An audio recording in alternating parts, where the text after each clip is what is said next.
মই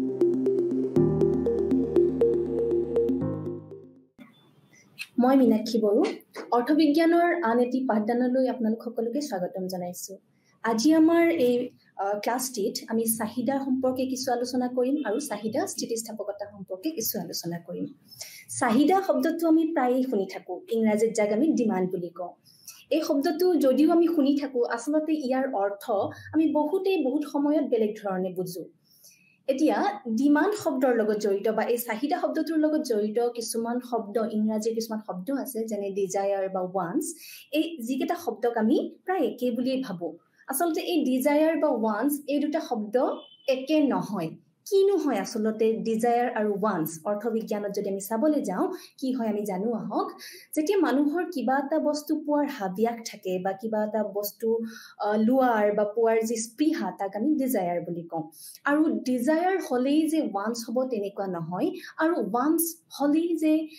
ডিমাণ্ড বা চাহিদা হ'ব তেনেকুৱা নহয়। গতিকে ডিমাণ্ড হ'বৰ কাৰণে প্ৰথমে আমাক কিবা এটা বস্তু পোৱাৰ হাবিয়াস বা স্পৃহা থাকিব লাগিব। তাৰপিছত সেই বস্তুটো লোৱাৰ বা সেই বস্তুটো পোৱাৰ হাবিয়াস বা স্পৃহাৰ থকাৰ পিছত যদি আমাৰ সামৰ্থ্যতা থাকে, অৰ্থাৎ সেই হাবিয়াসবিলাকে যদি পূৰ্ণতা পায়, তাৰ কাৰণে আমাক লাগিব ক্ৰয় ক্ষমতা, অৰ্থাৎ পাৰ্চেজিং পাৱাৰ। আমি যদি বস্তুটো ক্ৰয় কৰিব পাৰো, তেতিয়াহে আমি সেই বস্তুটো ল'ব পাৰিম। আমাৰ যদি হাতত ক্ৰয় ক্ষমতা নাথাকে, তেতিয়াহ'লে আমি কোনো এটা বস্তু পোৱাৰ হাবিয়াস থাকিলেও বা স্পৃহা থাকিলেও সেই বস্তুটো আমি ক্ৰয় কৰিব নোৱাৰিম, যাক আমি ডিমাণ্ড বা চাহিদা বুলি নকওঁ। গতিকে ৱান্টছ হ'বৰ কাৰণে হ'লে আমাৰ হাবিয়াসবোৰে বা আমাৰ স্পৃহাবোৰে পূৰ্ণতা পাব লাগিব। তাৰ কাৰণে থাকিব লাগিব ক্ৰয় ক্ষমতা। অৰ্থাৎ এতিয়া চাহিদা বুলি ক'লে কি বুজো? আৰ্থিক সামৰ্থ্যৰে পৰিপুষ্ট হাবিয়াসকে অৰ্থবিজ্ঞানত চাহিদা বুলি কোৱা হয়। অৰ্থাৎ আমাৰ হাবিয়াসবোৰে যেতিয়া আমাৰ ক্ৰয় ক্ষমতাৰ দ্বাৰা পৰিপূৰ্ণতা পায়, তাকে আমি অৰ্থবিজ্ঞানত চাহিদা বুলি কওঁ। এতিয়া চাহিদা হ'বলৈ আমাক কি লাগিব? চাহিদা হ'বলৈ আমাক প্ৰথমে লাগিব হাবিয়াস, কিবা এটা বস্তু পোৱাৰ ইচ্ছা, কিবা এটা বস্তু লোৱাৰ স্পৃহা। তাৰপিছত আমাৰ থাকিব লাগিব ক্ৰয় ক্ষমতা, অৰ্থাৎ পাৰ্চেজিং পাৱাৰ। আমি বস্তুটো কিনিবলৈ আমি সামৰ্থ্যৱান হ'ব লাগিব। তাৰপিছত কেতিয়াবা আমাৰ হাতত টকা থাকিলেও, আমাৰ হাতত ক্ৰয় ক্ষমতা থাকিলেও আমাৰ ব্যয় কৰাৰ ইচ্ছা নাথাকে। আমাৰ লগত পইচা থাকিলে, আমাৰ লগত টকা থাকিলে আমি ক্ৰয় কৰিব নিবিচাৰো, সাঁচি ৰাখিব বিচাৰো। গতিকে যদি আমি সাঁচি ৰাখিব বিচাৰো, আমি যদি ক্ৰয় কৰিব নিবিচাৰো, আমি যদি ব্যয় কৰিব নিবিচাৰো, তেতিয়াহ'লেও কিন্তু তাক আমি চাহিদা বুলি নকওঁ। গতিকে আমাৰ হাবিয়াস থকাৰ পিছতো, আমাৰ ক্ৰয় ক্ষমতা থকাৰ পিছতো যদি আমাৰ ব্যয়ৰ ইচ্ছা নাথাকে, তেতিয়া আমি তাক চাহিদা বুলি নকওঁ। গতিকে চাহিদা হ'বৰ কাৰণে হাবিয়াস থকাৰ লগতে, ক্ৰয় ক্ষমতা থকাৰ লগতে ব্যয়ৰ ইচ্ছাও থাকিব লাগিব। তাৰপিছত আটাইতকৈ গুৰুত্বপূৰ্ণ বস্তুটো হৈছে যিটো বস্তু আমি বিচাৰিছো, যিটো বস্তু লোৱাৰ আমাৰ হাবিয়াস আছে বা স্পৃহা আছে, সেই বস্তুটোৰ একোটা নিৰ্দিষ্ট দৰ থাকিব লাগিব, দাম, প্ৰাইচ থাকিব লাগিব। যদি কোনো এটা বস্তুৰ দাম নাথাকে, তেতিয়াহ'লে তাক আমি ক্ৰয় কৰিব নোৱাৰো। গতিকে ডিমাণ্ড হ'বৰ কাৰণে বা চাহিদা হ'বৰ কাৰণে সেই বস্তুবিধৰ বা সেই সামগ্ৰীবিধৰ একোটা নিৰ্দিষ্ট দৰ থাকিব লাগিব। আৰু এই গোটেইখিনি হ'ব লাগিব এক নিৰ্দিষ্ট সময়ৰ ভিতৰত। ধৰি লোৱা হ'ল, আমি যদি আজি বিচাৰিছো কিবা এটা বস্তু XYZ এনিথিং, আমি X বস্তুটো পাবলৈ বিচাৰিছো। মোৰ হাবিয়াস আছে, মোৰ ক্ৰয় ক্ষমতা আছে, মোৰ ব্যয় কৰাৰো ইচ্ছা আছে, ঠিক আছে? তেতিয়াহ'লে এই বস্তুটো এক নিৰ্দিষ্ট সময়সীমাৰ ভিতৰত যদি নহয়,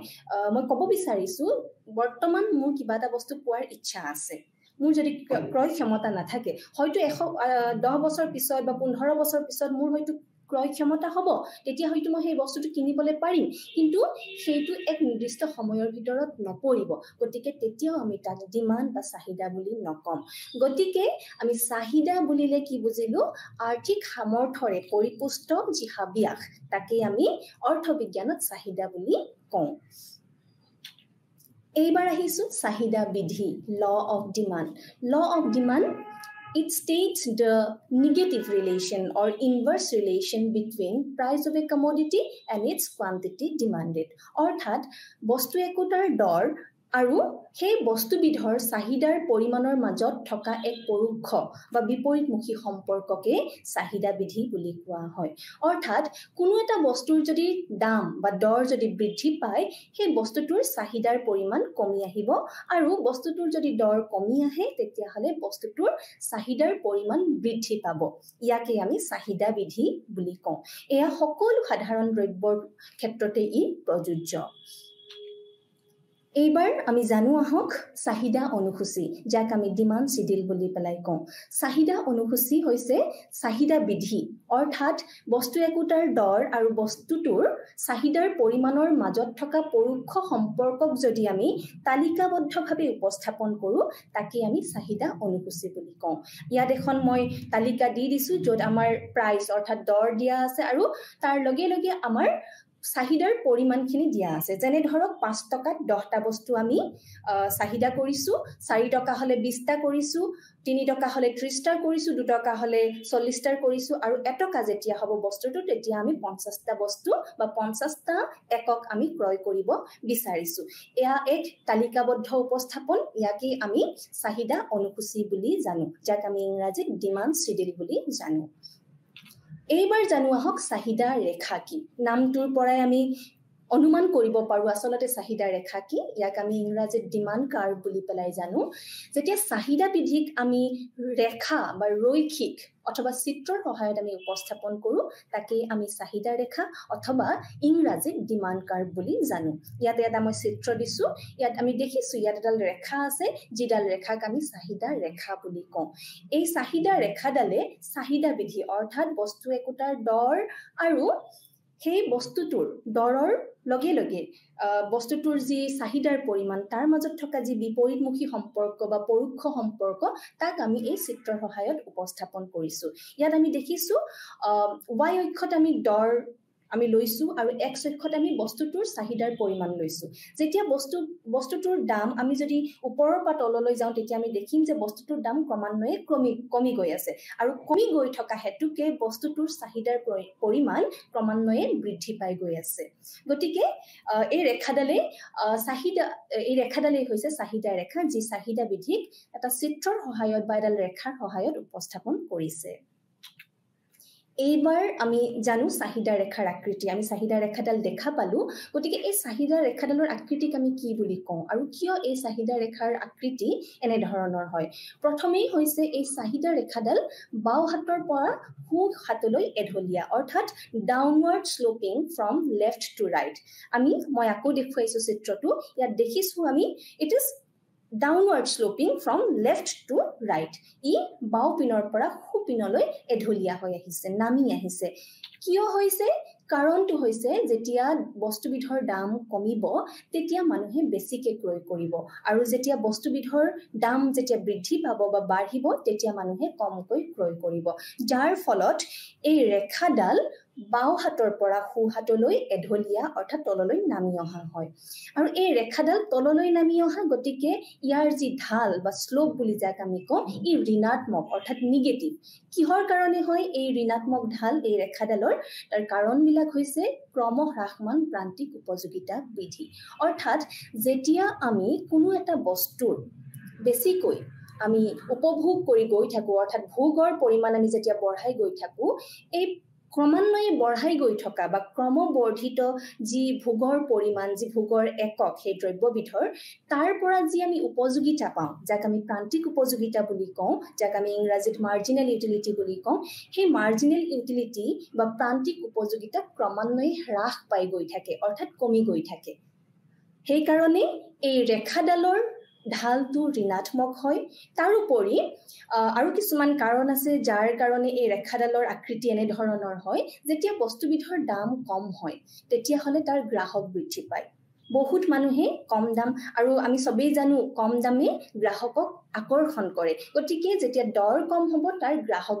বৃদ্ধি পাব সেই দ্ৰব্যবিধৰ গ্ৰাহক বৃদ্ধি পাব তেতিয়া যেতিয়া গ্ৰাহক বৃদ্ধি পাব গ্ৰাহকে বেছিকে ক্ৰয় কৰিব বা বৰ্ধিত গ্ৰাহকৰ যি ক্ৰয় হ'ব ই ক্ৰমবৰ্ধমান হ'ব অৰ্থাৎ ক্ৰমান্বয়ে চাহিদাৰ পৰিমাণ বাঢ়ি যাব অৰ্থাৎ কম দাম চাহিদাৰ পৰিমাণ কিন্তু বেছি ঠিক তেনেকুৱাকৈ যেতিয়া আকৌ দৰ কম হ'ব তেনেকৈ সম্পৰ্কীয় যি দ্ৰব্য আছে সেইবিলাক দ্ৰব্যৰো ক্ৰয় বা তাৰ যি কিনা বেচা সি কমি যাব আমি উদাহৰণস্বৰূপে ল'ব পাৰোঁ আমি চাহ আৰু কফিৰ কথা যদি কওঁ এটা বস্তুৰ বা চাহৰে হওক বা কফিৰে হওক কোনো এটা দ্ৰব্যৰ যদি দাম পৰিৱৰ্তন হয় কমিবও পাৰে বাঢ়িবও পাৰে এই কমা আৰু বঢ়াৰ কাৰণে আন দ্ৰব্যবিধৰো চাহিদাৰ পৰিমাণ পৰিৱৰ্তন হ'ব পাৰে বা হয় গতিকে যেতিয়া কোনো এটা দ্ৰব্যৰ দাম কমি যাব তেতিয়া বেছিভাগ গ্ৰাহকেই বেছিখিনি গ্ৰাহকে সেই কম দামৰ দ্ৰব্যটোৰ প্ৰতি আকৃষ্ট হ'ব এতিয়া চাহ আৰু কফি আমি চাহৰ জেগাত আমি কফিও খাব পাৰোঁ কফিৰ জেগাত আমি চাহো খাব পাৰোঁ গতিকে যদি চাহৰ দাম ক্ৰমান্বয়ে কমি আহে আৰু কফিৰ দাম যদি একেই থাকে বা কফিৰ দাম যদি বৃদ্ধি নহ'লেও একেই থাকিলেও চাহৰ দাম কমিলে হয়তো বহু সংখ্যক কফি ব্যৱহাৰ কৰা বা কফি খোৱা মানুহেও চাহৰ দামৰ প্ৰতি আকৃষ্ট হৈ চাহ বেছিকৈ ক্ৰয় কৰিবলৈ ল'ব আৰু কফি হয়তো কমকৈ ক্ৰয় কৰিবলৈ ল'ব সেইকাৰণেও আচলতে এই চাহিদা ৰেখাডাল বাওঁ পিনৰ পৰা সোঁ পিনলৈ এঢলীয়া হয় আৰু আন এটা কাৰণ হৈছে আয় ফল যাক আমি ইনকাম ইফেক্ট বুলি পেলাই কওঁ ইনকাম ইফেক্ট কি যেতিয়া কোনো এটা দ্ৰব্যৰ দাম কমি যায় তেতিয়া মানুহৰ যি বাস্তৱিক যি আয় সেই আয় বাঢ়ি যায় অৰ্থাৎ মানুহৰ ক্ৰয় ক্ষমতা বৃদ্ধি পায় যেনে ধৰক আগতে কোনো এটা দ্ৰব্যত আমি 10 টকা দি ক্ৰয় কৰিছিলোঁ 10 টকা কোনো এটা বস্তুৰ দাম ধৰক 10 টকা আছিলে তেতিয়া আমি সেই বস্তুটো 10টা ইউনিট বা 10টা একক আমি ক্ৰয় কৰিছিলোঁ অৰ্থাৎ আমি সৰ্বমুঠ খৰচ কৰিছিলোঁ 100 টকা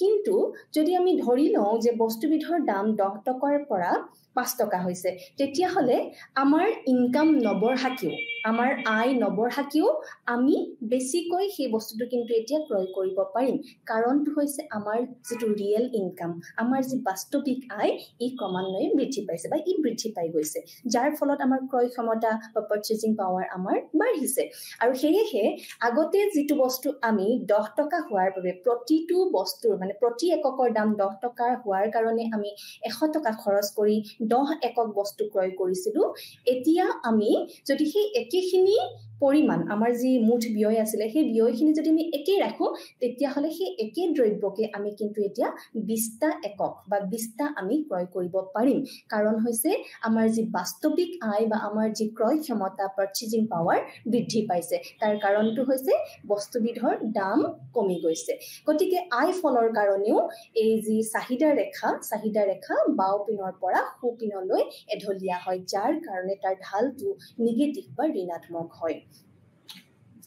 এইবাৰ আমি জানো আহক ডিটাৰমিনেন্টছ অফ ডিমাণ্ড অৰ্থাৎ চাহিদাৰ নিৰ্ণায়কসমূহ কি এনেকুৱা কাৰণ আছে বা কি এনেকুৱা কাৰক আছে বা উপাদান আছে যিবিলাকে চাহিদা নিৰ্ণয় কৰে প্ৰথম নিৰ্ণায়কটো হৈছে মুখ্য বস্তুৰ দৰ মুখ্য বস্তু মানে কি আমি যিটো বস্তু বা যিটো দ্ৰব্যৰ বিষয়ে আমি অধ্যয়ন কৰি আছো সেইটো হৈছে মুখ্য দ্ৰব্য আমি যদি ইয়াতে x বুলি লওঁ এই দ্ৰব্যবিধৰ নাম যদি আমি x বুলি লওঁ তেতিয়াহ'লে px অৰ্থাৎ সেই দ্ৰব্যবিধৰ দাম px আমি যদি px সেই x দ্ৰব্যবিধৰ প্ৰাইচ বা দৰ যদি মানে দৰ যদি বুজায় তেতিয়াহ'লে সেই বস্তুটোৰ দৰটো হ'ব প্ৰথম নিৰ্ণায়ক অৰ্থাৎ আমি যেতিয়া কোনো এটা বস্তু ক্ৰয় কৰোঁ সেই বস্তুটোৰ দাম কিমান সেইটো প্ৰথমে জানি লৈহে আমি কিমান পৰিমাণৰ চাহিদা কৰিম সেয়া নিৰ্ণয় আমি কৰোঁ গতিকে প্ৰথম যি নিৰ্ণায়ক সেইটো হৈছে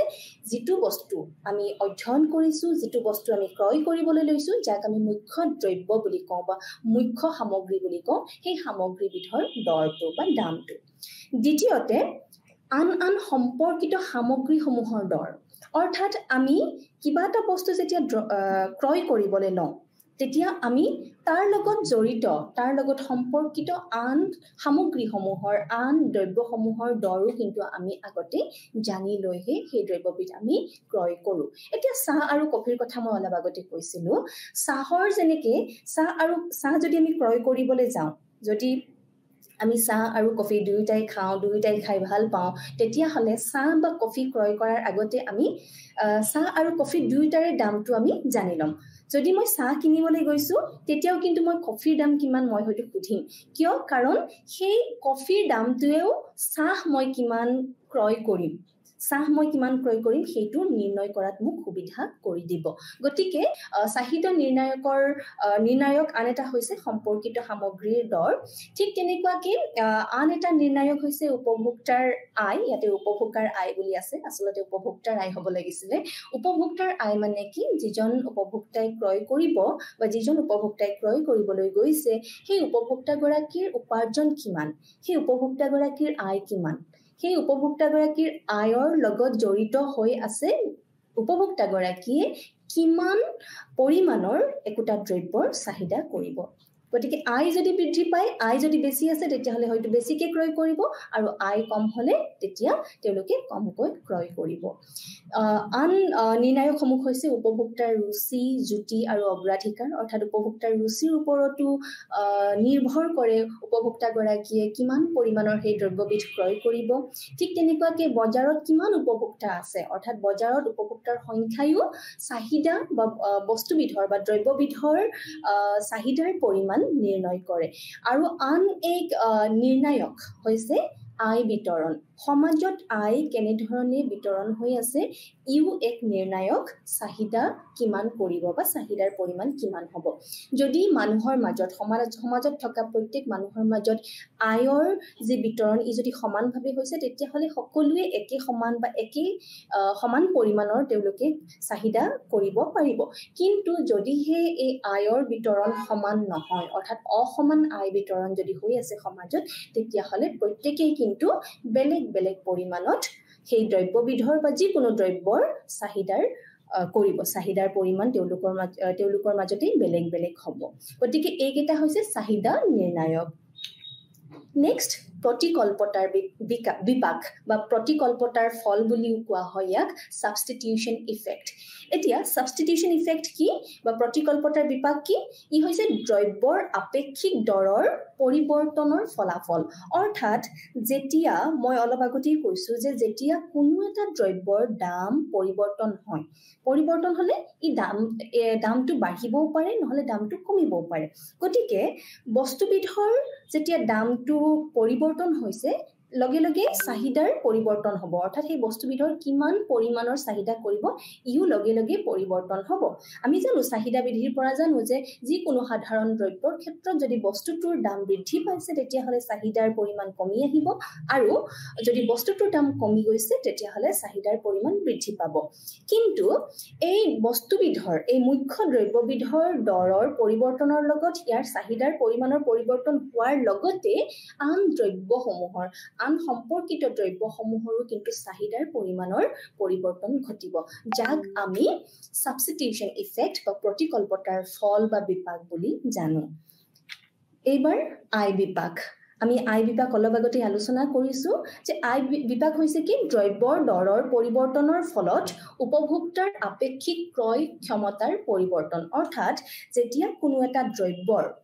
দৰ বা দাম যেতিয়া পৰিৱৰ্তন হয় তেতিয়া উপভোক্তাৰ যি ক্ৰয় ক্ষমতা আপেক্ষিকভাৱে ইও পৰিৱৰ্তিত হয়। অৰ্থাৎ মই অলপ আগতেই কৈছোঁ যে যদিহে উপভোক্তাগৰাকীৰ উপাৰ্জন একেই থাকে, মই ধৰি লৈছোঁ 100 টকা তেওঁৰ আছে, কিন্তু আগতে তেওঁ 10 টকীয়া 100 টকা যেতিয়া তেওঁ এক্স দ্ৰব্যত খৰচ কৰিছিলে, আমি লোৱা উদাহৰণটোত যে এক্স দ্ৰব্যটো তেওঁ মানে প্ৰত্যেকটো ইউনিটত প্ৰত্যেক এককৰ দাম 10 টকা আমি ধৰি লৈছিলোঁ, আৰু যেতিয়া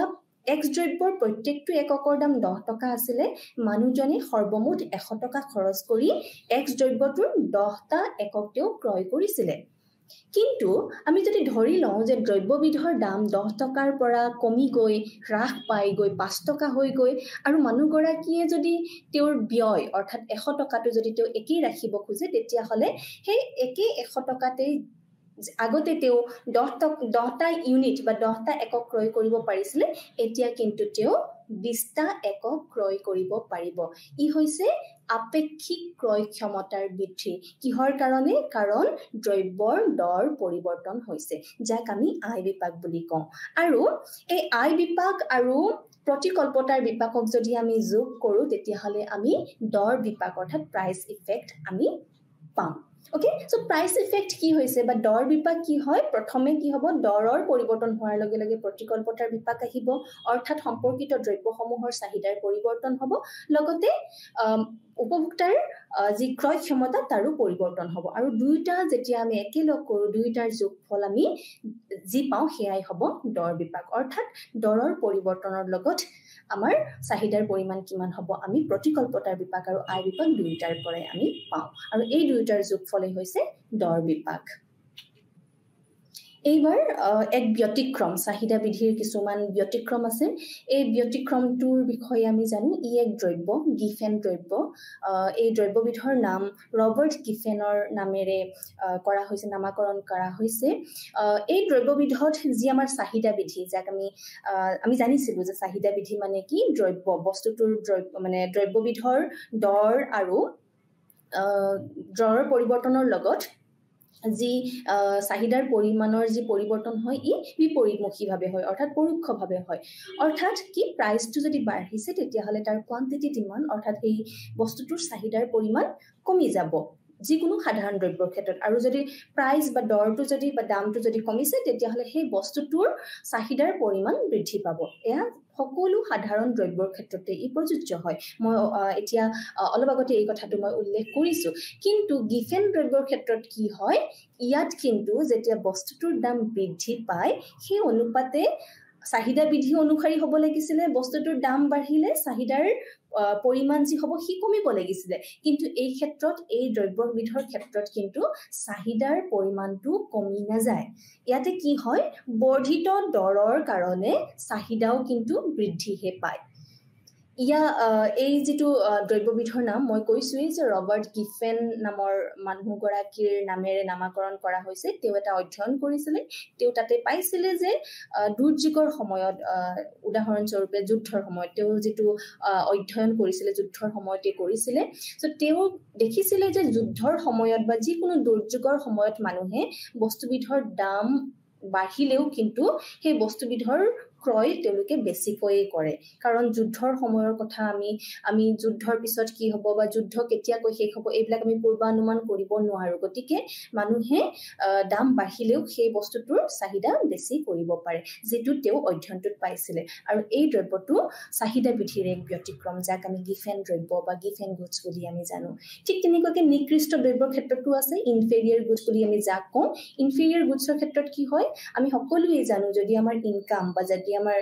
আয় যদি আমাৰ বাঢ়ে আমাৰ উপাৰ্জন যদি বাঢ়ে তেতিয়া হলে আমি বেছিকৈ ক্ৰয় কৰিবলৈ লওঁ অৰ্থাৎ আমাৰ চাহিদাৰ পৰিমাণ বৃদ্ধি পায় কিন্তু ইনফেৰিয়ৰ গুডছৰ ক্ষেত্ৰত উলুটা হয় বা নিকৃষ্ট দ্ৰব্যৰ ক্ষেত্ৰত উলুটা হয় উলুটা কেনেকৈ হয় যদি আয় বৃদ্ধি পায় তেতিয়াহলে চাহিদাৰ পৰিমাণ কমি আহিব আৰু যদি আয় কমি যায় তেতিয়াহলে চাহিদাৰ পৰিমাণ বৃদ্ধি পাব ইয়াক আমি নিকৃষ্ট দ্ৰব্য বা ইনফেৰিয়ৰ গুডছ বুলি আমি জানো এইবাৰ দুটা খুব গুৰুত্বপূৰ্ণ ধাৰণা চাহিদাৰ পৰিমাণৰ পৰিৱৰ্তন আৰু চাহিদাৰ পৰিৱৰ্তন যদিও নাম কেইটা শুনি আমাৰ একেজেনেই লাগে কিন্তু আসলতে এই দুটা ভিন্ন ধাৰণা যাক আমি ইংৰাজীত changes in quantity demand and changes in demand ইয়াত এটা শব্দ আছে কোৱান্টিটি ডিমান্ড এটাত আছে আনটোত কোৱান্টিটি ডিমান্ড নাই গতিকে চাহিদাৰ পৰিমাণৰ পৰিৱৰ্তন আৰু চাহিদাৰ পৰিৱৰ্তন এটা পৰিমাণৰ কথা কৈছো আৰু আনটোত আমি পৰিমাণৰ কথা কোৱা নাই আসলতে এই দুটা কি প্ৰথম চিত্ৰটোলৈ আহো প্ৰথম চিত্ৰটোত আমি চাহিদাৰ পৰিমাণৰ পৰিৱৰ্তন দেখুৱাইছো ইয়াত এডালে চাহিদা ৰেখা আছে আৰু ইয়াত দৰটো যেতিয়া আমি y অক্ষত আমি দৰ আমি ৰিপ্ৰেজেন্ট কৰিছো আৰু x অক্ষত আমি ডিমান্ড কোৱান্টিটি ডিমান্ড অৰ্থাৎ চাহিদাৰ পৰিমাণ আমি তাতে লৈছো গতিকে ইয়াত আমি দেখিছো যে প্ৰাইস দ্ৰব্যটোৰ ইয়াত আমি x দ্ৰব্যৰ কথা কৈছো যেতে x দ্ৰব্যৰ যেতিয়া প্ৰাইসটো পৰিৱৰ্তন হৈছে ই বৃদ্ধি পোৱাকেও আমি ধৰিব পাৰো বা কম হোৱা বুলিও আমি ধৰিব পাৰো PB PA PC যদি যাও তেতিয়াহলে বস্তুটোৰ দাম ক্ৰমান্বয়ে কমি অহা বুজাব আমি ইয়াতে দেখিছো যে যেতিয়া বস্তুটোৰ দাম কমি আহিছে অৰ্থাৎ PB পৰা PA হৈছে PA ৰ পৰা C হৈছে অৰ্থাৎ ক্ৰম হ্ৰাসমান দৰ ওকে দৰটো কমি আহিছে দৰ যেতিয়া কমি আহিছে আমি দেখিছো যে প্ৰথম অৱস্থাত PB কোৱান্টিটিটো আছিল QB চাহিদাৰ পৰিমাণ আছিল QB যেতিয়া PB নামি গৈ OPA হল অৰ্থাৎ প্ৰাইচটো যেতিয়া OPA হল তেতিয়া ইয়াৰ চাহিদাৰ পৰিমাণটো বাঢ়ি গল আগতে OQB আছিল এতিয়া OQA হল তাৰ পিছত যেতিয়া আকৌ PA ৰ পৰা PC লে যেতিয়া নামি আহিলে দামটো যেতিয়া কমি আহিলে তেতিয়া আমি দেখিছো চাহিদাৰ পৰিমাণ আৰু বেছিকৈ বৃদ্ধি পাইছে কিন্তু এই যে বৃদ্ধি পোৱা বা হ্ৰাস পোৱা এই ইয়াত যে চাহিদাৰ পৰিমাণৰ বৃদ্ধি পাইছে দামৰ পৰিৱৰ্তনৰ লগত অৰ্থাৎ দাম যেতিয়া কমিছে চাহিদাৰ পৰিমাণ বৃদ্ধি পাইছে দাম যেতিয়া বৃদ্ধি হৈছে চাহিদাৰ পৰিমাণ কমি গৈছে এইডাল হৈছে এডাল চাহিদা ৰেখাতে এডাল demand curve hote so here it is happening here the prices and quantity demanded these are moving along the same demand curve gotike yat ami edale sahida rekha ba demand curve ami paisu ইয়াক আমি কওঁ চাহিদাৰ পৰিমাণৰ পৰিৱৰ্তন বুলি আনহাতে আনটো চিত্ৰত আমি দেখিছো চেঞ্জেস ইন ডিমান্ড অৰ্থাৎ চাহিদাৰ পৰিৱৰ্তন কি হ'ব আমি প্ৰথম চিত্ৰটোত দেখিছো যে ইয়াত অকল সেই দ্ৰব্যবিধৰ যেটো দ্ৰব্য অৰ্থাৎ x দ্ৰব্যবিধৰ দাম আৰু x দ্ৰব্যবিধৰ চাহিদাৰ পৰিমাণটো ইয়াতে দেখুৱা হৈছে অৰ্থাৎ এই যে উঠানমা হৈছে কোয়ান্টিটি ডিমান্ডৰ অৰ্থাৎ বস্তুটোৰ চাহিদাৰ পৰিমাণৰ যে কেতিয়াও কোনোবা সময়ত বৃদ্ধি পাইছে কোনোবা সময়ত যে হ্ৰাস পাইছে ই কিহৰ কাৰণে হৈছে দ্ৰব্যবিধৰ অৰ্থাৎ মুখ্য দ্ৰব্যবিধৰ দৰৰ পৰিৱৰ্তনৰ কাৰণে হৈছে কিন্তু এই দ্বিতীয় চিত্ৰটোত আমি তিনিডাল ডিমান্ড কাৰ্ভ অৰ্থাৎ তিনিডাল চাহিদা ৰেখা আমি দেখিছো ইয়াত কিন্তু বস্তুবিধৰ বা মুখ্য বস্তুবিধ বা মুখ্য দ্ৰব্যবিধৰ দৰৰ পৰিৱৰ্তনৰ কাৰণে হোৱা নাই ইয়াতে যি কোনো আনজবিলাক নিৰ্ণায়ক আছে সেই নিৰ্ণায়ক সমূহৰ পৰিৱৰ্তনৰ বাবে ইয়াতে চাহিদাৰ পৰিমাণটো পৰিৱৰ্তন চাহিদা ইয়াত যেটো চাহিদাৰ যি পৰিমাণ ই পৰিৱৰ্তন হোৱা দেখা পাইছো যেনে ধৰক মানুহৰ যদি উপাৰ্জন বাঢ়ে এতিয়া আমি এটা দেখিছো যে D এডাল ৰেখা আছে D ড্যাশ এডাল ৰেখা আছে D ডাবল ড্যাশ ৰেখা আছে আমি যদি D ৰেখাডাল যদি আমি ধৰি লওঁ যে মানুহগৰাকীৰ আয় কমি গল কিবা কাৰণত মানুহগৰাকীৰ আয় কমি গল তেতিয়াহলে মানুহগৰাকী বেছিকৈ ক্ৰয় কৰিব নোৱাৰিব যিকোনো দ্ৰব্যই হওক x দ্ৰব্য হ'ব পাৰে y দ্ৰব্য হ'ব পাৰে যিকোনো দ্ৰব্য হ'ব পাৰে সো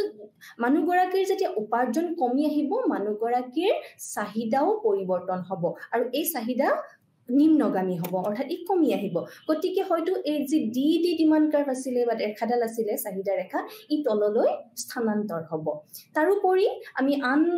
আন ধৰণেও আমি উদাহৰণটো ল'ব পাৰো যে মানুহগৰাকীৰ যদি উপাৰ্জন বৃদ্ধি পাইছে তেতিয়াহলে কি হ'ব মানুহগৰাকীয়ে বেছিকৈ x দ্ৰব্য হওক y দ্ৰব্য হওক যিকোনো দ্ৰব্য হওক তেওঁ বেছি পৰিমাণৰ ক্ৰয় কৰিব পাৰিব অৰ্থাৎ তেওঁৰ চাহিদা বৃদ্ধি পাব গতিকে যিডাল ডিমান্ড ৰেখা আছিল এই ডিমান্ড ৰেখাডাল ওপৰলৈ স্থানান্তৰণ হ'ব অৰ্থাৎ চাহিদাৰ যেতিয়া পৰিৱৰ্তন যেতিয়া আমি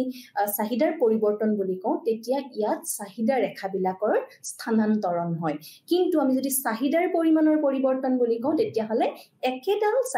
চাহিদাৰ ৰেখাতে এই বস্তুবিধৰ মানে দামৰ পৰিৱৰ্তনৰ লগত বস্তুবিধৰ চাহিদাৰ পৰিমাণো পৰিৱৰ্তিত হৈ থাকে এটো হল চাহিদা পৰিমাণৰ পৰিৱৰ্তন আৰু চাহিদাৰ পৰিৱৰ্তন অৰ্থাৎ changes in quantity demand and changes in demand এইবাৰ আমি আহিছো চাহিদাৰ স্থিতিস্থাপকতাৰ বিষয়ে আমি চাহিদা কি বুজিলো আমি চাহিদা বিধিৰ বিষয়ে বুজিলো চাহিদা অনুসূচীৰ বিষয়ে বুজিলো চাহিদা ৰেখাৰ বিষয়েও বুজিলো এটা চাহিদাৰ স্থিতিস্থাপকতা কি চাহিদাৰ স্থিতিস্থাপকতা যাক আমি ইংৰাজীত ইলাষ্টিচিটি অফ ডিমান্ড বুলি কওঁ ইয়াত আমি দেখিছো যে স্বতন্ত্ৰ চলকৰ অৰ্থাৎ আমি ইংৰাজীত যাক আমি ইন্ডিপেন্ডেন্ট ভেৰিয়েবল বুলি কওঁ স্বতন্ত্ৰ চলকৰ পৰিৱৰ্তনৰ শতকৰা হাৰ আৰু নিৰ্ভৰশীল চলকৰ যাক আমি ডিপেন্ডেন্ট ভেৰিয়েবল বুলি কওঁ পৰিৱৰ্তনৰ যি শতকৰা হাৰ তাৰ অনুপাতেই হৈছে আসলতে স্থিতিস্থাপকতা অৰ্থাৎ আমি উদাহৰণ স্বৰূপে যদি লওঁ যদি কিউক যদি আমি নিৰ্ভৰশীল চলক বুলি কওঁ অৰ্থাৎ ডিপেন্ডেন্ট ভেৰিয়েবল বুলি যদি কওঁ আৰু পি কিউ মানে আমি কোয়ান্টিটি বুলি ধৰি লৈছো আৰু পি অৰ্থাৎ প্ৰাইসক যদি আমি স্বতন্ত্ৰ চলক অৰ্থাৎ ইনডিপেন্ডেন্ট ভেৰিয়েবল বুলি যদি ধৰি লওঁ তেতিয়া হলে স্থিতিস্থাপকতা যাক আমি ই ৰে ৰিপ্ৰেজেন্ট কৰো তেতিয়া স্থিতিস্থাপকতাটো হ'ব ই ইকুৱেল টু আমি দেখিছো ই সমান অৰ্থাৎ চাহিদাৰ স্থিতিস্থাপকতা সমান কিউৰ আনুপাতিক পৰিৱৰ্তন আনুপাতিক পৰিৱৰ্তন আমি কেনেকৈ উলিয়াম del q divided by q ইয়াতে ডেল্টা যাক আমি চেঞ্জেস ইন অৰ্থাৎ যাৰ অৰ্থ হৈছে ৰেট অফ চেঞ্জ অৰ্থাৎ কিমান পৰিৱৰ্তন হৈছে পৰিৱৰ্তনৰ হাৰ যাক আমি অৰ্থাৎ আনুপাতিক পৰিৱৰ্তন মানে কি কিমান পৰিমাণ মানে হলনি হৈছে পৰিৱৰ্তন হৈছে আৰু তাক আমি আগৰ যি প্ৰাৰম্ভিক যি কোৱান্টিটি আছিল সেই কোৱান্টিটিৰে আমি তাক হৰণ কৰিম আৰু পিৰ একে ধৰণে আমি কিউৰ আনুপাতিক পৰিৱৰ্তনক আমি পিৰ আনুপাতিক পৰিৱৰ্তনেৰে আমি হৰণ কৰিম আৰু এই যে অনুপাতটো পাম এইটোই হ'ব চাহিদাৰ স্থিতিস্থাপকতা গতিকে ইয়াত মই লিখি দিছো কেনেকৈ আমি ফৰ্মুলাটো উলিয়াব পাৰো কিউৰ পৰিৱৰ্তন মানে হৈছে del q তাক আমি কিউৰ প্ৰাৰম্ভিক মান অৰ্থাৎ কিউৰে আমি হৰণ কৰিছো আৰু সেই গোটেইখিনিক আমি হৰণ কৰিছো পিৰ পৰিৱৰ্তন অৰ্থাৎ del p আৰু সেই del p ক আমি হৰণ কৰিছো অৰ্থাৎ পিৰ পৰিৱৰ্তন প্ৰাইচৰ পৰিৱৰ্তনক আমি পিৰ বা প্ৰাইচৰ প্ৰাৰম্ভিক মানেৰে আমি হৰণ কৰিছো গতিকে এইখিনিৰ পৰা আমি পাম del q divided by q into p divided by del p ইয়াক আমি ৰিএৰেঞ্জ কৰি লিখিব পাৰো del q divided by del p into p by q অৰ্থাৎ আমি যদি ইলাস্টিসিটি অফ ডিমান্ড বা চাহিদাৰ স্থিতিস্থাপকতা উলাও তেতিয়া হলে আমি কোৱেশ্চনটো চাই পেলাই আমি প্ৰশ্নটো চাই পেলাই এই যেটো আমি ফৰ্মুলা পাইছো এই ফৰ্মুলাটো ব্যৱহাৰ কৰি আমি ইলাস্টিসিটি অৰ্থাৎ স্থিতিস্থাপকতা আমি নিৰ্ণয় কৰিব পাৰো বা জুখিব পাৰো এইবাৰ আহিছো চাহিদাৰ দৰ স্থিতিস্থাপকতা হে একেখিনিয়ে বস্তু ইয়াক আমি প্ৰাইস ইলাস্টিসিটি অফ ডিমান্ড বুলি কৈছো ইয়াতে আসলতে কি প্ৰাইস ইলাস্টিসিটি অফ ডিমান্ড বা চাহিদাৰ দৰ স্থিতিস্থাপকতা কি চাহিদাৰ পৰিমাণৰ আনুপাতিক পৰিৱৰ্তন আৰু দামৰ আনুপাতিক পৰিৱৰ্তনৰ যি অনুপাত হেয়াই হৈছে চাহিদাৰ দৰ স্থিতিস্থাপকতা এইবাৰ আমি কিছুমান গুণাঙ্কৰ বিষয়ে আমি জানো স্থিতিস্থাপকতাৰ কিছুমান গুণাঙ্ক আছে কিছুমান কনসেপ্ট আছে যেনেকৈ সম্পূৰ্ণ স্থিতিস্থাপক যাক আমি পাৰফেক্টলি ইলাস্টিক বুলি কওঁ চিত্ৰটো এনে ধৰণৰ হ'ব য'ত ডিমান্ড কাৰ্ভডাল x অক্ষৰ সমান্তৰালভাৱে হ'ব ইয়াতে ইৰ যি পৰিমাণ হ'ব অৰ্থাৎ ইলাস্টিসিটি অফ ডিমান্ডৰ যি পৰিমাণ হ'ব ই হ'ব ইনফিনিটি ওকে ইয়াত কি হৈছে ইয়াত দৰৰ কোনো পৰিৱৰ্তন হোৱা নাই দৰৰ পৰিৱৰ্তন নোহোৱাকে ইয়াত কিন্তু চাহিদাৰ পৰিৱৰ্তন বহুত বেছি হৈছে অৰ্থাৎ দৰ আৰু চাহিদাৰ পৰিৱৰ্তন দৰৰ কোনো পৰিৱৰ্তন নোহোৱাকে চাহিদাৰ যদি বহুত বেছি পৰিৱৰ্তন হয় তাক আমি সম্পূৰ্ণ স্থিতিস্থাপক বুলি কওঁ ইয়াত যি ই ভ্যালু উলাব ইৰ ভ্যালুটো হ'ব ইনফিনিটি নেক্সট স্থিতিস্থাপক ইয়াত কি হ'ব যেটো ইৰ ভ্যালু হ'ব এই ইৰ ভ্যালুটো একতকৈ বেছি হ'ব যাক আমি ইংৰাজীত ইলাস্টিক বুলি কওঁ আমাৰ চিত্ৰটো এনে ধৰণৰ হ'ব ইয়াত কি হ'ব দৰৰ যি বস্তুটোৰ দৰৰ যিমান পৰিৱৰ্তন হৈছে অৰ্থাৎ আমি যদি ধৰি লওঁ শতকৰা 20% দৰত পৰিৱৰ্তন হৈছে শতকৰা 20% দৰৰ পৰিৱৰ্তনৰ ফলত যদি 20%তকৈ অধিক শতকৰা ভাবে 20%তকৈ বেছি চাহিদাৰ পৰিমাণৰ পৰিৱৰ্তন হয় তেতিয়া হলে তেনে অৱস্থাক আমি স্থিতিস্থাপক বুলি কম আৰু এই ক্ষেত্ৰত আমি যদি ইলাস্টিসিটি আমি যদি ক্যালকুলেট কৰি উলিয়াও আমি যদি জুখি উলিয়াও তেতিয়া হলে সেই পৰিমাণটো আমি একতকৈ বেছি পাম যাক আমি ইলাস্টিক বা স্থিতিস্থাপক বুলি কওঁ নেক্সট একক স্থিতিস্থাপক কি যি অনুপাত আছিলে অনুপাতটো আছিলে শতকৰা দ্ৰব্যবিধৰ চাহিদাৰ পৰিমাণৰ যি পৰিৱৰ্তন তাক আমি হৰণ কৰো সেই দ্ৰব্যবিধৰ প্ৰাইস অৰ্থাৎ সেই দ্ৰব্যবিধৰ দৰৰ আনুপাতিক পৰিৱৰ্তনেৰে গতিকে এই ক্ষেত্ৰত কি হ'ব যে একক স্থিতিস্থাপক হ'ব যদি আমি ধৰি লওঁ যে 20% দৰৰ পৰিৱৰ্তন হৈছে তেতিয়া হলে সেই দৰৰ 20% পৰিৱৰ্তনৰ লগে লগে সেই দ্ৰব্যবিধৰো 20% পৰিৱৰ্তন হ'ব অৰ্থাৎ কোনো এটা দ্ৰব্যৰ যদি দামটো 20% কমি গৈছে তেতিয়া হলে সেই দ্ৰব্যবিধৰ চাহিদাৰ পৰিমাণ 20% বাঢ়ি যাব আৰু উলুটা ধৰণে হ'ব পাৰে যদি দ্ৰব্যবিধৰ 20% বাঢ়িছে দৰ তেতিয়া হলে সেই চাহিদাৰ পৰিমাণ 20% কমি আহিব অৰ্থাৎ যদি দুয়োটাৰে শতকৰা পৰিৱৰ্তনটো অৰ্থাৎ দৰ আৰু বস্তুবিধৰ চাহিদাৰ পৰিমাণৰ শতকৰা পৰিৱৰ্তন যদি একেই সমান হয় তেতিয়া হলে আমি স্থিতিস্থাপকতা যেটো পাম হেতু হ'ব একক অৰ্থাৎ ইয়াতে ইৰ যেটো ভ্যালু হ'ব হেতু 1 হ'ব আমি চিত্ৰটো দেখা পাইছো যিমান প্ৰাইস বা যিমান দৰ পৰিৱৰ্তন হৈছে হিমানখিনিয়ে আমাৰ কোৱান্টিটি ডিমান্ড বা চাহিদাৰ পৰিমাণও পৰিৱৰ্তন হৈছে নেক্সট হৈছে সম্পূৰ্ণ অস্থিতিস্থাপক যেটো সম্পূৰ্ণ কতকৈ সম্পূৰ্ণ উলুটা যাক আমি পাৰফেক্টলি ইনইলাষ্টিক বুলি কওঁ ইয়াত দেখিছো যে ইয়াত যেডাল ডিমান্ড কাৰ্ভ বা যেডাল আমাৰ চাহিদা ৰেখা আছে এই চাহিদা ৰেখাডাল y অক্ষৰ সমান্তৰাল হৈছে অৰ্থাৎ ইয়াত প্ৰাইস বাঢ়ি আছে কিন্তু কোয়ান্টিটি বা তাৰ যি চাহিদাৰ পৰিমাণ কিন্তু ই পৰিৱৰ্তন হোৱা নাই অৰ্থাৎ যদিহে দৰৰ পৰিৱৰ্তন শতকৰা দৰৰ বস্তুবিধৰ শতকৰা দৰৰ পৰিৱৰ্তনৰ লগত বস্তুবিধৰ চাহিদাৰ কোনো পৰিৱৰ্তন নহয় শতকৰা কোনো ধৰণৰ পৰিৱৰ্তন যদি আমি দেখা নাপাওঁ তেতিয়া হলে তেনে ধৰণৰ দ্ৰব্যসমূহক আমি বা তেনে ধৰণৰ স্থিতিস্থাপকতাক আমি সম্পূৰ্ণ অস্থিতিস্থাপক অৱস্থা বুলি কওঁ ইয়াত ইৰ যেটো ভ্যালু হ'ব হেতু শূন্য হ'ব যাক আমি ইংৰাজীত পাৰফেক্টলি ইনইলাষ্টিক বুলি কওঁ নেক্সট হৈছে অস্থিতিস্থাপক এটো সম্পূৰ্ণ নহয় এটো অস্থিতিস্থাপক ইয়াতে কি হ'ব ইৰ ভ্যালুটো শূন্যতকে ডাঙৰ হ'ব কিন্তু একতকে কম হ'ব শূন্য হলে সম্পূৰ্ণ অস্থিতিস্থাপক হ'ব কিন্তু শূন্যতকৈ বেছি কিন্তু একতকৈ যদি কম হয় তাক আমি অস্থিতিস্থাপক ইংৰাজীত ইনইলাষ্টিক বুলি কওঁ এটো কি বুজাইছে দৰৰ যিমান শতকৰা পৰিৱৰ্তন হ'ব তাতকৈ কম পৰিমাণত শতকৰা কম পৰিমাণত দৰৰ শতকৰা পৰিৱৰ্তনতকৈ চাহিদাৰ পৰিমাণৰ শতকৰা পৰিৱৰ্তনটো কম হ'ব গতিকে আমি যদি উদাহৰণ স্বৰূপে কওঁ যে দৰটো যদি দামটো যদি বস্তুটো 20% বৃদ্ধি হৈছে গতিকে বৃদ্ধি হোৱাৰ কাৰণে চাহিদাৰ পৰিৱৰ্তনটো হ'বই চাহিদাৰ পৰিমাণ কমি যাব কিন্তু ই 20% বাঢ়িছিলে 20%তকৈ কম শতকৰা হিচাপে চাহিদাৰ পৰিমাণটো মানে পৰিৱৰ্তন হ'ব হয়তো 10% হৈছে বা 5% পৰিৱৰ্তন হৈছে চাহিদাৰ পৰিমাণত তেনে ধৰণৰ যি পৰিস্থিতি হ'ব সেই স্থিতিস্থাপকতা যদি আমি জুখি উলিয়াও তেনেকুৱা সময়ত বা তেনেকুৱা সিচুৱেচনত তেতিয়া হলে আমি ইলাষ্টিসিটি ইৰ পৰিমাণটো আমি শূন্যতকৈ বেছি আৰু একতকৈ কম পাম যাক আমি অস্থিতিস্থাপক বা ইনইলাষ্টিক বুলি আমি কওঁ এতিয়া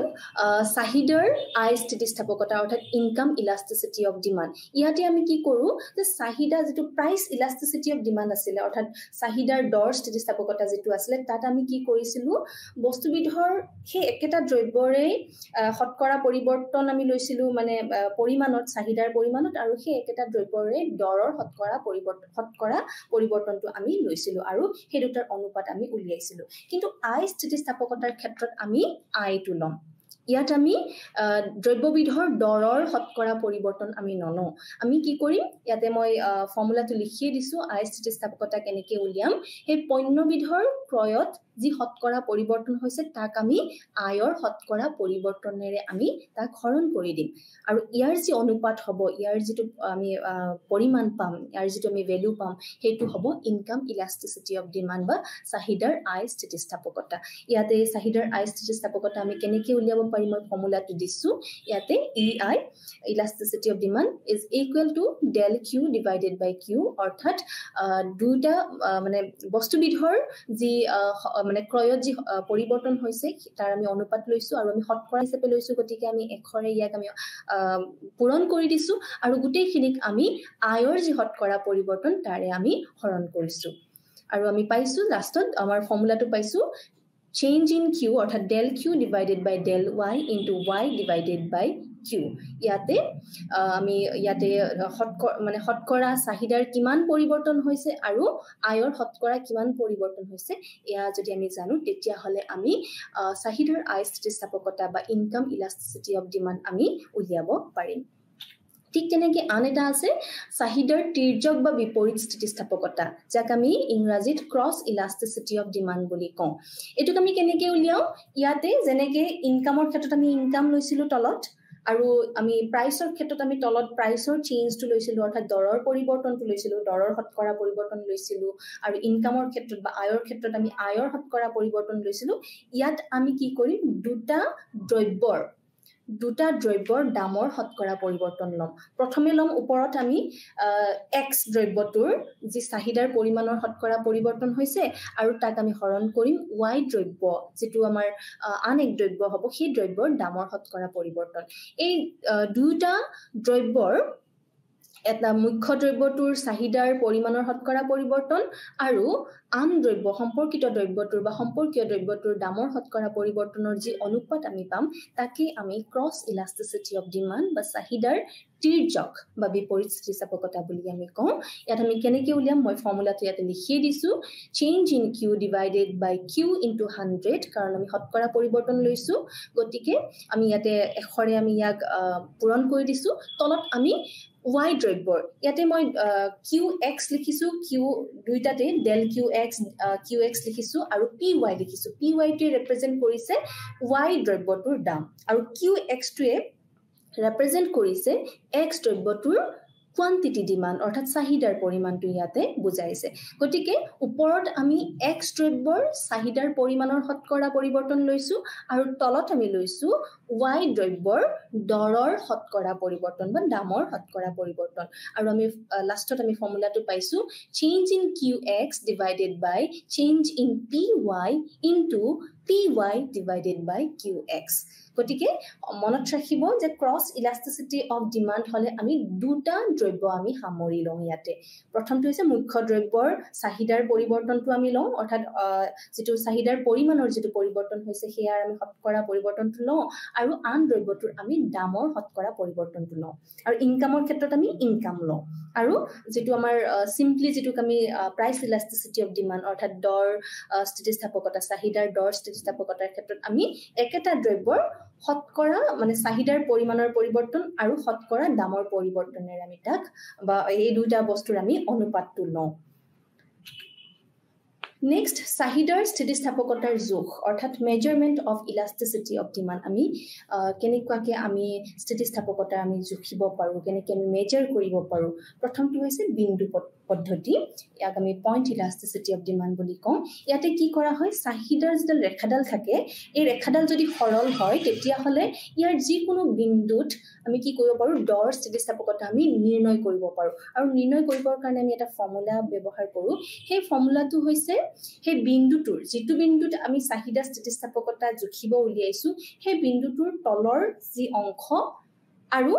সেই বিন্দুটোৰ যি ওপৰৰ অংশ এই দুয়োটাৰ যি অনুপাত হ'ব হেয়াই হ'ব চাহিদাৰ স্থিতিস্থাপকতা আমি এই পদ্ধতিটোক বিন্দু পদ্ধতি বুলি পেলাই কওঁ মই এডাল ইয়াতে চাহিদা ৰেখাডাল আনি মই দেখুৱাই দিছো ইয়াতে আগলৈ গৈছো মই ইয়াতে যদি আমি চাওঁ এটা বিন্দু দেখিছো পি আমি পুনে আমি এটা বিন্দু দেখা পাইছো সেই বিন্দুত যদি আমি চাহিদা স্থিতিস্থাপকতা পইণ্ট ইলাষ্টিচিটি অফ ডিমান্ড যদি আমি ইয়াতে মেজাৰ কৰিব খুজো বা জুখিব খুজো তেতিয়া হলে কি হ'ব প্ৰথমে সেই বিন্দুটোৰ পৰা তলৰ অংশ আৰু তাক আমি হৰণ কৰিম ওপৰৰ অংশৰে অৰ্থাৎ আমি যদি বিন্দুটোক আমি পি বুলি ধৰো তেতিয়া হলে PD divided by small dp হ'ব তেতিয়া আমি কি পাম পইণ্ট ইলাষ্টিচিটি অফ ডিমান্ড পাম গতিকে আমি এই পদ্ধতিটো ব্যৱহাৰ কৰি পেলাই আমি চাহিদা আমি জুখি উলিয়াব পাৰো অৰ্থাৎ চাহিদা আমি বা চাহিদাৰ স্থিতিস্থাপকতা আমি জুখি উলিয়াব পাৰো গতিকে কি হ'ব এই ৰেখাডালৰ জিডাল ৰেখাত আমি জিডাল ৰেখাৰ পৰা আমি স্থিতিস্থাপকতা বা চাহিদাৰ স্থিতিস্থাপকতা আমি জুখি উলিয়াব বিচাৰিছো সেই ৰেখাডালৰ আমি যেটো বিন্দুত আমি চাহিদাৰ স্থিতিস্থাপকতা জুখিব বিচাৰিছো সেই বিন্দুটোৰ তলৰ অংশ আৰু ওপৰৰ অংশৰ যি অনুপাত হ'ব সেদাংশ বুলি পেলাই কৈছো কাৰণ তলৰ অংশ এটা সেট কৰি দিছো গতিকে সেই সেদাংশ দুটাৰ যি অনুপাত হ'ব সেই অনুপাতটোই হ'ব বিন্দু পদ্ধতিত চাহিদাৰ স্থিতিস্থাপকতাৰ জোখ আন এক পদ্ধতি মুঠ ব্যয় পদ্ধতি আমি ব্যয় কিমান কৰিছো অৰ্থাৎ বস্তুটোৰ দামৰ পৰিৱৰ্তনৰ লগত ব্যয়ৰ যদি পৰিৱৰ্তন হৈছে সেই হিচাপেও আমি সেই পদ্ধতি এটা পদ্ধতি আছে যেটো আমি মুঠ ব্যয় পদ্ধতি বুলি কওঁ সেই হিচাপেও আমি জুখিব পাৰো চাহিদাৰ স্থিতিস্থাপকতাৰ পৰিৱৰ্তন কিমান হৈছে এতিয়া যদি বস্তুবিধৰ বা বস্তুটোৰ যেটো কথা আমি পঢ়ি আছো যেটো বস্তুৰ বিষয়ে আমি অধ্যয়ন কৰি আছো সেই বস্তুটোৰ যদি দাম বা দৰটো যদি কমি যায় আৰু সেই অনুপাতে যদি বস্তুটোৰ মুঠ ব্যয় যদি বৃদ্ধি পায় তেতিয়া হলে তাক আমি স্থিতিস্থাপক বুলি কম দাম কমাৰ কাৰণে মুঠ ব্যয়টো বৃদ্ধি পাইছে হেতুক আমি স্থিতিস্থাপক বুলি কম আৰু দৰ কমি যোৱাৰ কাৰণে যদি মুঠ ব্যয়টো যদি কমি যায় দাম কমি গৈছে অথচ মুঠ ব্যয়ও কমি গৈছে তেতিয়া আমি তাক অস্থিতিস্থাপক বুলি পেলাই কম আৰু দৰ কমাৰ লগত যদি ব্যয়ৰ কোনো ধৰণৰ পৰিৱৰ্তন হোৱা নাই দৰৰ পৰিৱৰ্তনৰ লগত যদি ব্যয়ৰ পৰিৱৰ্তন হোৱা নাই তেতিয়াহ'লে তাক আমি একক স্থিতিস্থাপক বুলি ক'ম অৰ্থাৎ আগতে যিমান খৰচ কৰিছিলোঁ এতিয়াও যদি সিমানখিনি খৰচ কৰি আছো তেতিয়াহ'লে তাক আমি একক স্থিতিস্থাপক বুলি ক'ম অৰ্থাৎ আমি মুঠ ব্যয় দৰৰ পৰিৱৰ্তনৰ লগত মুঠ ব্যয় কিমান কৰিছো তাৰেও আমি চাহিদা স্থিতিস্থাপকতা আমি জুখি উলিয়াব পাৰোঁ আন এটা পদ্ধতি হৈছে শতকৰা পদ্ধতি যেটোৰ বিষয়ে আমি আলোচনা কৰিয়ে আহিছো প্ৰথমতে ইয়াত যেটো ফৰ্মুলা হ'ব এই ফৰ্মুলাটো হৈছে elasticity of demand equals to percentage change in quantity demanded divided by percentage change in price যেটো আমি কই আছো যে চাহিদা বস্তুটোৰ চাহিদাৰ পৰিমাণৰ শতকৰা পৰিৱৰ্তনক আমি বস্তুটোৰ দৰৰ শতকৰা পৰিৱৰ্তনেৰে যদি আমি হৰণ কৰিছো অৰ্থাৎ এই দুটাৰ যদি আমি অনুপাত লৈছো তেতিয়া হলে আমি শতকৰা পদ্ধতি ব্যৱহাৰ কৰি চাহিদাৰ স্থিতিস্থাপকতা আমি জুখি উলিয়াইছো যেটো আমি অলৰেডি আলোচনা কৰিছো ইয়াক আমি পাৰ্চেন্টেজ মেথড বা proportionate method বুলিও কওঁ শতকৰা পদ্ধতি বা অনুপাতিক পদ্ধতি বুলি পেলাই আমি ইয়াক কওঁ নেক্সট আমি কিছুমান উদাহৰণো আমি কিছুমান লব পাৰো মই কিছুমান উদাহৰণ ইয়াৰ আগতে আমি এটা কথা আমি আলোচনা কৰিম সেইটো হৈছে যে এই চাহিদাৰ যি দৰ স্থিতিস্থাপক হয় ইয়াৰ কিমান নিৰ্ণায়ক আছে নিৰ্ধাৰণকাৰী কিছুমান উপাদান আছে যেনেকৈ আমি আলোচনা কৰিছিলো যে চাহিদা নিৰ্ণায়ক কিছুমান আছে চাহিদা কিমান কৰিম বস্তুবিধৰ আমি কিমান পৰিৱৰ্তনে চাহিদা কিমান পৰিমাণৰ চাহিদা কৰিম তাৰ কিছুমান নিৰ্ণায়ক আছে আমি পাইছিলো যে বস্তুটোৰ দৰ পৰিৱৰ্তনৰ লগত দৰৰ পৰিৱৰ্তনৰ লগত বা দৰটো মানে যেটো বস্তু আমি ক্ৰয় কৰিবলৈ উলাইছো সেই বস্তুটোৰ দামৰ ওপৰত নিৰ্ভৰ কৰে আমি কিমান পৰিমাণৰ চাহিদা কৰিম লগতে নিৰ্ভৰ কৰে তাৰ লগত জড়িত সেই বস্তুটোৰ লগত জড়িত আন বস্তুসমূহৰ দামসমূহৰ ওপৰতো নিৰ্ভৰ কৰে আসলতে আমি কিমান পৰিমাণৰ চাহিদা কৰিম গতিকে যেনেকৈ চাহিদাৰ কিছুমান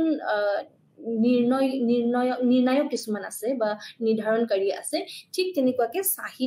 চাহিদাৰ যি দৰ স্থিতিস্থাপকতা আছে তাৰো কিছুমান নিৰ্ধাৰণকাৰী আছে ইয়াতে মই এটা কথা কৈ থৈ দিওঁ আমি ল অফ ডিমাণ্ডৰ বিষয়ে পঢ়িলো অৰ্থাৎ চাহিদা বিধিৰ বিষয়ে পঢ়িলো লগতে আমি চাহিদাৰ স্থিতিস্থাপকতাৰ বিষয়েও পঢ়িলো আসলতে এই দুটাৰ মাজত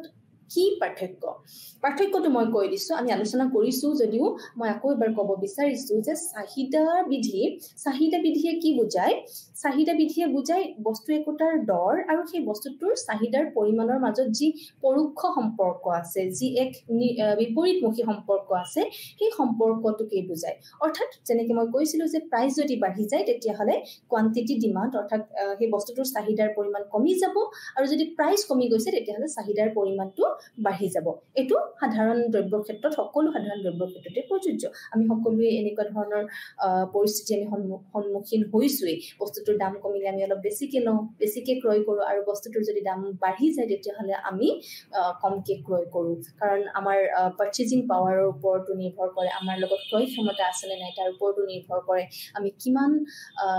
বস্তুটো কিমান পৰিমাণৰ আমি চাহিদা কৰিম গতিকে ই হৈছে চাহিদা বিধি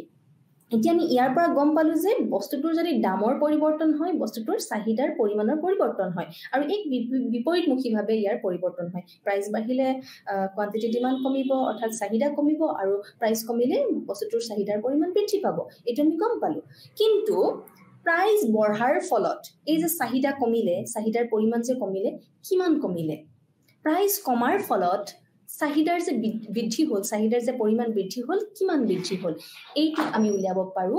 এই বস্তুটোৱে হৈছে আসলতে চাহিদা স্থিতিস্থাপকতাৰ ফৰ্মুলা ব্যৱহাৰ কৰি আমি তাক উলিয়াব পাৰো যদি বস্তুটোৰ দামৰ শতকৰা পৰিৱৰ্তন আমি জানো বস্তুটোৰ যদি কিমান চাহিদাৰ পৰিমাণ কিমান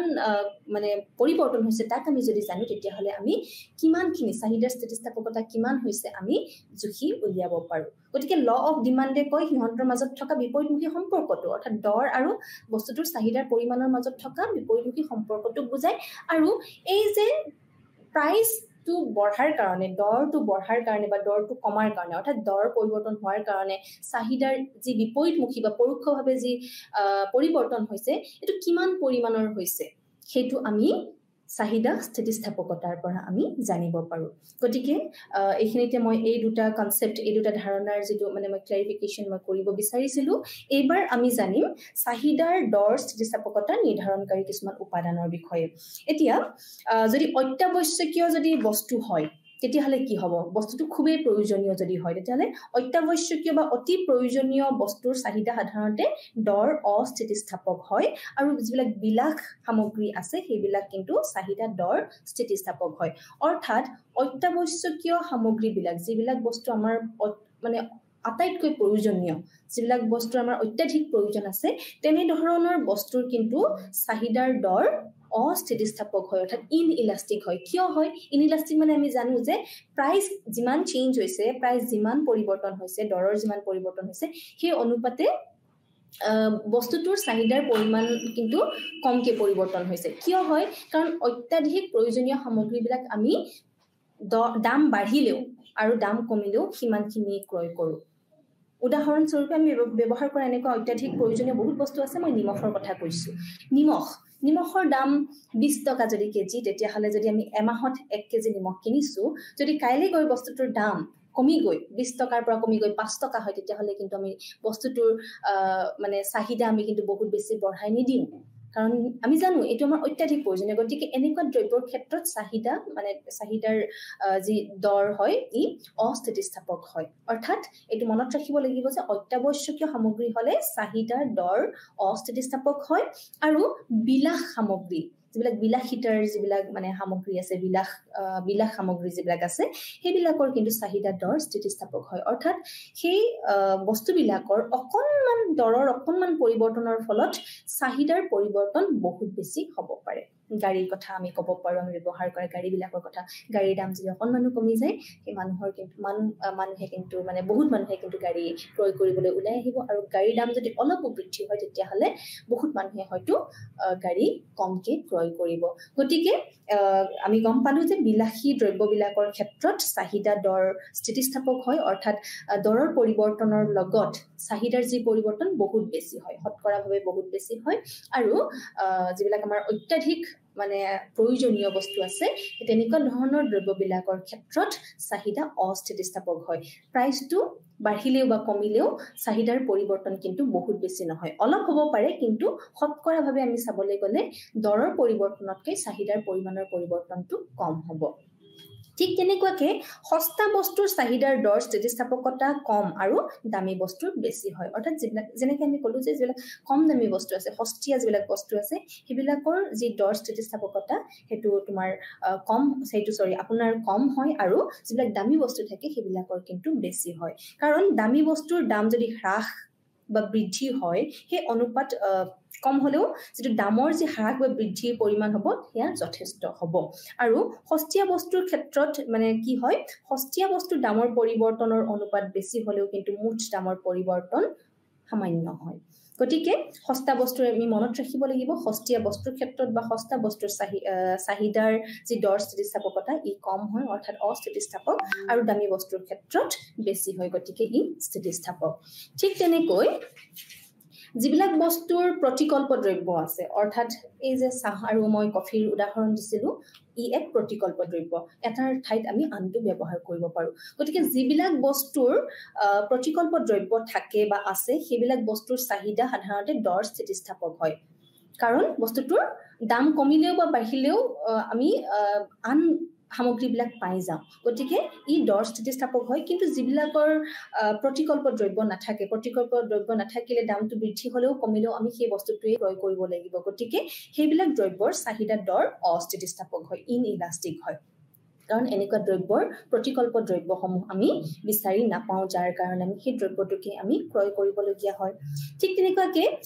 কেইবাটাও কামত খটুৱাব পৰা বস্তুৰ দৰ স্থিতিস্থাপকতা বেছি যদি বহুত বেছি আমি কামত একেটা দ্ৰব্যকে যদি আমি বহুত বেলেগ বেলেগ কামত ভিন্ন ভিন্ন কামত যদি ব্যৱহাৰ কৰিব পাৰো ভিন্ন ভিন্ন কামত যদি খটুৱাব পাৰো তেনেকুৱা ধৰণৰ বস্তুৰ দৰ স্থিতিস্থাপকতা বেছি হয় অৰ্থাৎ স্থিতিস্থাপক হয় আৰু যিবিলাক বস্তু একমাত্ৰ এটা কামৰ বাবে বা সীমিত কামতহে যদি আমি খটুৱাব পাৰো তেনেকুৱা ধৰণৰ বস্তুবিলাকৰ দৰ স্থিতিস্থাপকতা কম হয় অৰ্থাৎ অস্থিতিস্থাপক হয়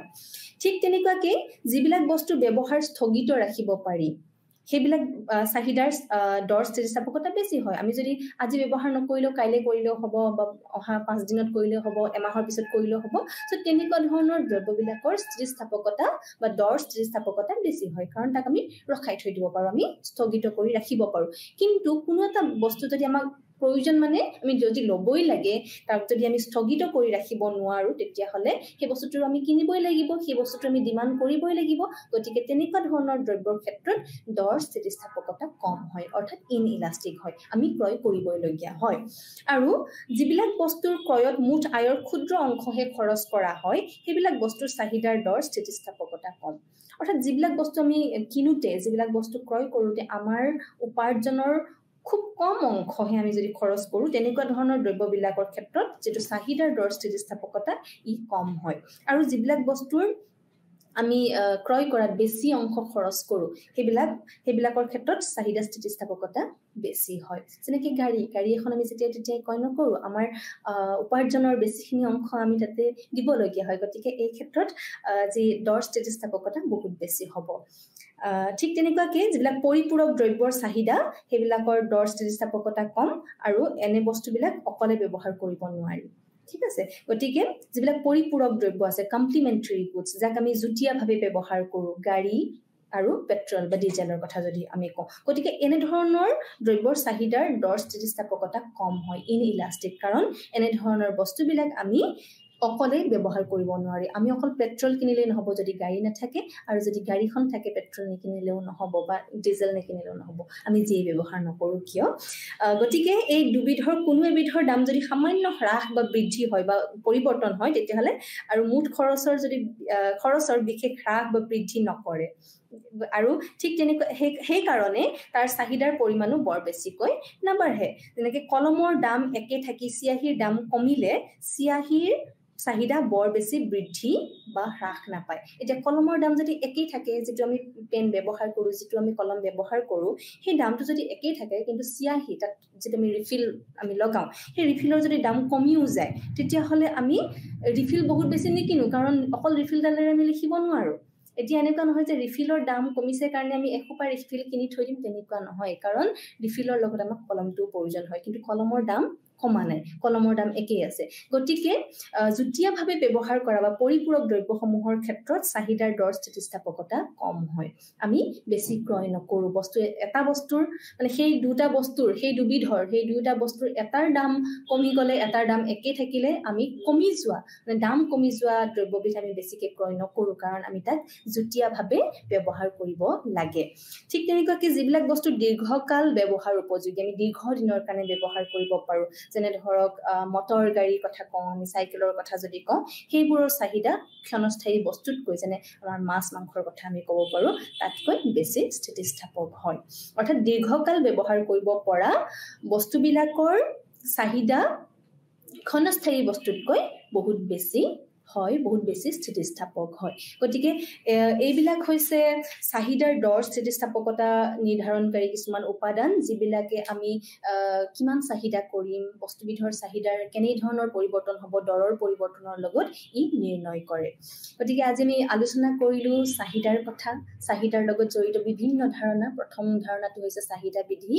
চাহিদা অনুসূচী চাহিদা ৰেখা এই বিষয়ে আলোচনা কৰিলো চাহিদাৰ পৰিমাণৰ পৰিৱৰ্তনৰ কথা আমি আলোচনা কৰিলো চাহিদাৰ পৰিৱৰ্তনৰ কথা আমি আলোচনা কৰিলো তাৰপিছত চাহিদাৰ ৰেখাত কেনেকৈ পৰিৱৰ্তন হয় স্থানান্তৰণ কেনেকৈ হয় এই বিষয়ে আমি ইয়াতে আলোচনা কৰিলো তাৰ লগত আমি আলোচনা কৰিলো চাহিদাৰ স্থিতিস্থাপকতা অৰ্থাৎ দৰৰ পৰিৱৰ্তনৰ লগতো চাহিদাৰ পৰিমাণৰ পৰিৱৰ্তন হয়ে গতিকে কিমানখিনি পৰিৱৰ্তন হয় যাক আমি চাহিদা স্থিতিস্থাপকতাইদি আমি জুখি উলিয়াব পাৰো আৰু জুখি উলিয়াবৰ কাৰণে আমাৰ বিভিন্ন পদ্ধতি আছে ব্যয় পদ্ধতি আছে শতকৰা পদ্ধতি আছে এটা বিন্দুত আমি উলিয়াব পাৰো যাক আমি পইণ্ট মেথড বুলি পেলাই জানো গতিকে এই গোটেইখিনি আমি আজি আলোচনা কৰিলো ইয়াৰ বিভিন্ন উদাহৰণ আমাৰ কিতাপবিলাকত দিয়া থাকে কেতিয়াবা আমি শতকৰা পদ্ধতি ব্যৱহাৰ কৰি আমি দৰ স্থিতিস্থাপক উলিয়াবলগীয়া হয় কেতিয়াবা আমি পইণ্ট ইলাষ্টিচিটি যেটো আমাৰ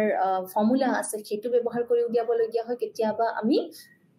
মুঠ ব্যয়ৰ যেটো পদ্ধতি তাক আমি ব্যৱহাৰ কৰিবলগীয়া হয় গতিকে এই গোটেইকেইটা পদ্ধতি ব্যৱহাৰ কৰোঁতে আমি প্ৰথমতে প্ৰশ্নটো অতি গুৰুত্বপূৰ্ণভাৱে পঢ়ি ল'ব লাগিব প্ৰশ্নটো খুব ভালকৈ পঢ়ি ল'ব লাগিব প্ৰশ্নটোত কি সুধিছে প্ৰশ্নটোত কি উলিয়াব দিছে প্ৰশ্নটোত চাহিদা স্থিতিস্থাপকতা উলিয়াবলৈ দিব কিন্তু প্ৰশ্নটোত আমাক কি